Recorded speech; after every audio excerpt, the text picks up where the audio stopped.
Өзінше қара сөздің мазмұнын түсінеді. Қара сөздің жанрын фабула. Қазақ халқының танымында қара сөзі тек қана түс атауын ғана білдірмейді. Қара шаңырақ, қара халық, қара орман, қара шал, қара бала, қара қыз деген тіркестердегі қара сөзі қасиет пен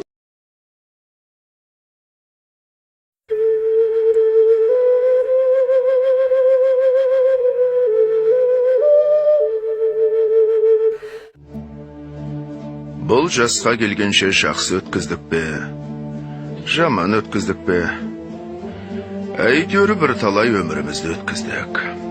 Алыстық, жұлыстық, айтыстық, тартыстық. Әурешілікті көре-көре келдік. Енді жер ортасы жасқа келдік.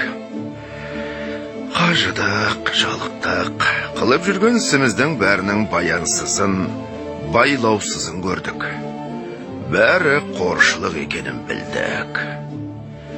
Ал енді қалған өмірімізді қайтып, не қылып өткіземіз? Соны таба алмай, өзім де қайранмын. Ел бағу?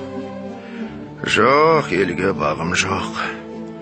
Бағусыз дертке ұшырайын деген кісі бақпаса, не албыртқан көңілі басылмаған жастар бағамын демесе, бізді Құдай сақтасын. Мал бағу? Жоқ, баға алмаймын. Балалар өздеріне керегінше өздері бағар. Енді қартайғанда қызығың өзің түгел көре алмайтұғын, ұры залым тілемсектердің азығын бағып берем деп, қалған аз ғана өмірімді қорғылар жайым жоқ. Ғылым бағу?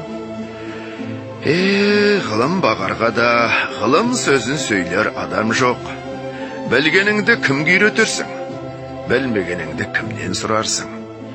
Елсіз күнсізде кездемені шайып салып, қолына кезін алып отырғанның не пайдасы бар? Мұңдасып шер тарқатсар кісі болмаған соң, ғылым өзі бір тез қартайтатығын күйек. Софылық қылып дін бағу? Жоқ, ол да болмайды, ол да болмайды. Оған да тыныштық керек. Не көңілде, не көрген күніңде бір тыныштық жоқ.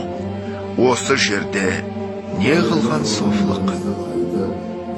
Балаларды бағу?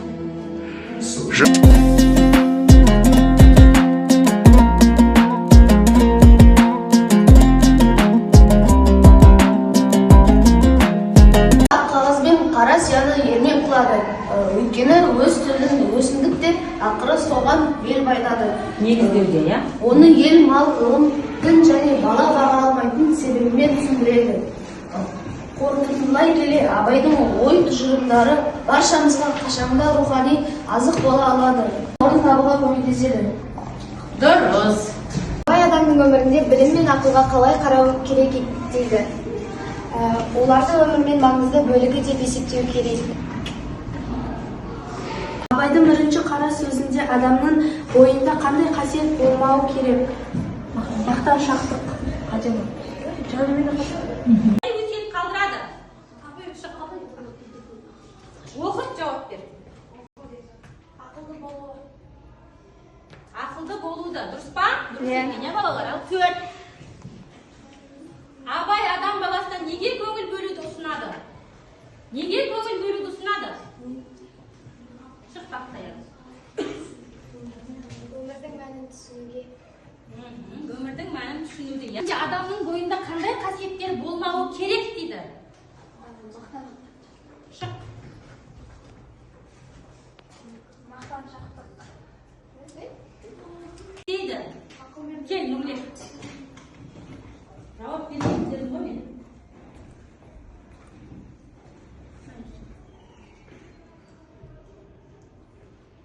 Жарайсың, Нұрлет. Екінші сөз, Абай адамға қандай қасиеттерді сіңіру керектігін айтады. Кел, қалды.